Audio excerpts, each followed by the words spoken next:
एक चाय वाला जो अपनी कड़ी मेहनत, समर्पण, व्यवहारिक सुविधा के बल पर भारत का प्रधानमंत्री बन गया। उस भारत के पहले आम चुनाव हुए और पंडित जवाहरलाल नेहरू की भारतीय राष्ट्रीय कांग्रेस ने 489 सीट में से 364 सीट पर भारी जीत हासिल की। और जब नरेंद्र मोदी केवल 8 वर्ष के थे तब उन्होंने राष्ट्रीय स्वयंसेवक संघ आरएसएस के बैठक में भाग लेना शुरू कर दिए थे। नरेंद्र मोदी की 3 साल की उम्र में उनके माता पिता के पास की एक लड़की से सगाई कर दी। उन्होंने पत्राचार के माध्यम से गुजरात विश्वविद्यालय से राजनीतिक विज्ञान में मास्टर डिग्री हासिल किए। उन्होंने खुद को आरएसएस के जूनियर कैडेट बाल स्वयंसेवक में भर्ती किए और अनुशासन, समर्पण और कड़ी मेहनत के गुणों को सीखे।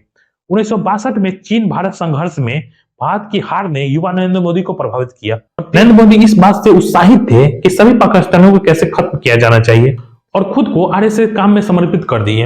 अहमदाबाद 1969 से 70 में हिंदू मुस्लिम दंगों का केंद्र बन गया और नरेंद्र मोदी आरएसएस के कार्यकर्ता बन गए। और अक्टूबर 2001 में आरएसएस के एक साधारण कार्यकर्ता से वे गुजरात के मुख्यमंत्री बन गए। मुख्यमंत्री के रूप में उनके कार्यकाल के दौरान गोधरा ट्रेन हादसे की दुखद घटना और हिंदू मुस्लिम दंगों में गुजरात में तबाही मचा दी है। मोदी भारतीय राष्ट्रीय कांग्रेस के बाद सबसे लंबे समय तक सेवा करने वाले प्रधानमंत्री हैं। मोदी की पार्टी ने इसके बाद हुए 2019 के आम चुनाव जीते।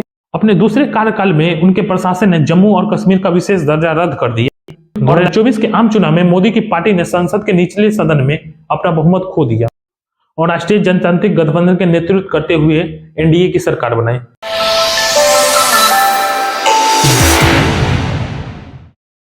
एक चाय वाला जो अपनी कड़ी मेहनत, समर्पण, व्यवहारिक सुविधा के बल पर भारत का प्रधानमंत्री बन गया। उसके सत्ता में आने से न केवल भारत में वंशवादी राजनीतिक परंपरा टूटी है, बल्कि ये योग्यता आधारित भारत का युग भी शुरू हुआ है, जहां आप क्या हैं, आप कौन हैं और कहां से आए हैं, ये ज्यादा मायने नहीं रखता है। यह वास्तव में उस अति रंजित भारतीय राजनीतिक अभिजात वर्ग के अंत की शुरुआत है, जो एक आम आदमी को पीएम का आधिकारिक निवास की दहलीज पार करने के लिए योग्य मानते थे। नरेंद्र मोदी दिल्ली क्लब से संबंधित नहीं थे, वे एक साधारण पृष्ठभूमि से आते थे। उनका जन्म गुजरात के वाडनगर नामक छोटे से कस्बे में 17 सितंबर 1950 को हुआ था। मोदी के जन्म के कुछ समय बाद ही भारत के पहले आम चुनाव हुए और पंडित जवाहरलाल नेहरू की भारतीय राष्ट्रीय कांग्रेस ने 489 सीट में से 364 सीट पर भारी जीत हासिल की और कैम्ब्रिज विश्वविद्यालय लंदन ऑफ इकोनॉमिक्स के माध्यम से समाजवादी सिद्धांतों की विचारधारा स्थापित की, जिसकी स्थापना फैबियन समाजवादी ने की थी। समाजवादी अर्थव्यवस्था का यह अधिपत्य 60 वर्षों से अधिक समय तक भारतीय अर्थव्यवस्था पर हावी रहा। 1950 में वडनगर एक शांत और ग्रामीण पिछड़ा इलाका था, जहां बिजली तक नहीं थी और नरेंद्र मोदी के पिता इस शहर के रेलवे स्टेशन के प्लेटफॉर्म पर एक चाय की दुकान से अपना गुजारा करते थे। स्कूल के बाद नरेंद्र मोदी अपने पिता की चाय की दुकान पर दौड़ते और रेल यात्रियों को चाय परोसते। जब नरेंद्र मोदी केवल 8 वर्ष के थे तब उन्होंने राष्ट्रीय स्वयंसेवक संघ आरएसएस के बैठक में भाग लेना शुरू कर दिए थे। नरेंद्र मोदी की 3 साल की उम्र में उनके माता पिता के पास की एक लड़की से सगाई कर दी थी। नरेंद्र मोदी इस सगाई से खुश नहीं थे और जब उनकी मंगेतर जसोदाबेन 15 साल की थी, नरेंद्र मोदी ने अपने घर छोड़ दिए। जसोदाबेन ने कभी शादी नहीं की, हालांकि वे कभी साथ नहीं रहे। नरेंद्र मोदी ने अपने माता पिता और मंगेतर से अलग होने से पहले वडनगर में बीएम हाई स्कूल से स्नातक किए। बाद में उन्होंने पत्राचार के माध्यम से गुजरात विश्वविद्यालय से राजनीतिक विज्ञान में मास्टर डिग्री हासिल किए। नरेंद्र मोदी ने खाना बदोश जिंदगी जिए और लगातार घूमते रहे। वह एक भटकते तपस्वी के रूप में अपने दिनों को कुछ स्रोतों के साथ याद करते हैं।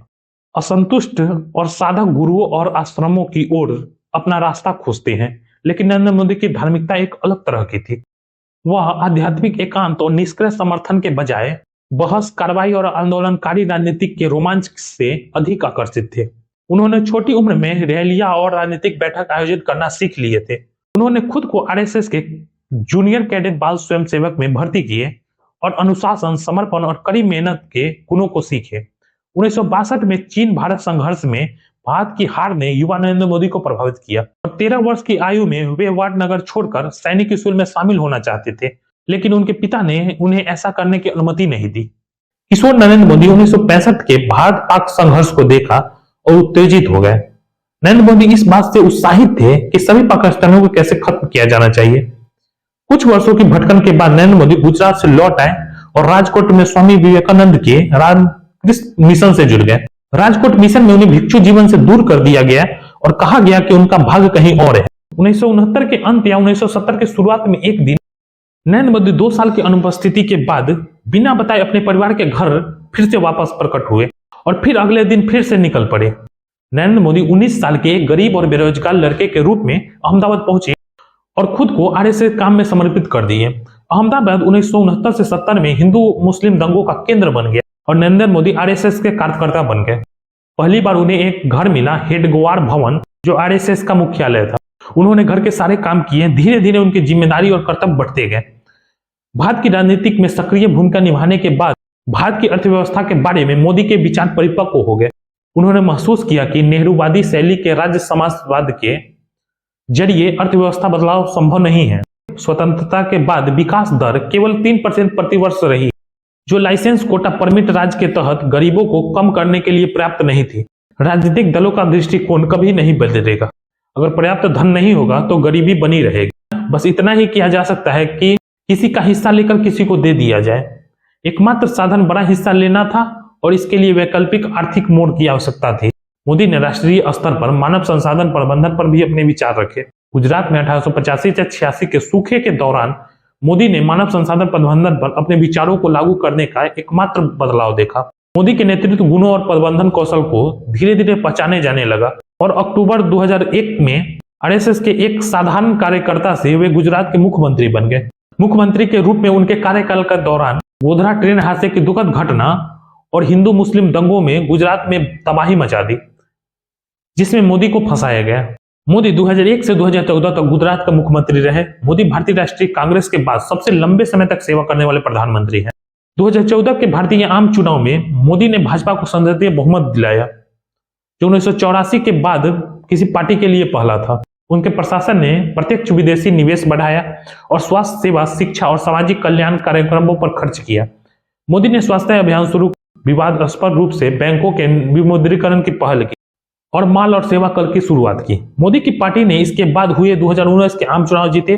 अपने दूसरे कार्यकाल में उनके प्रशासन ने जम्मू और कश्मीर का विशेष दर्जा रद्द कर दिया और नागरिकता संशोधन अधिनियम पेश किया। 3 विवादास्पद कृषि कानूनों के कारण देश भर में किसानों ने धरना दिया और अंततः उन्हें औपचारिक रूप से निरस्त कर दिया गया।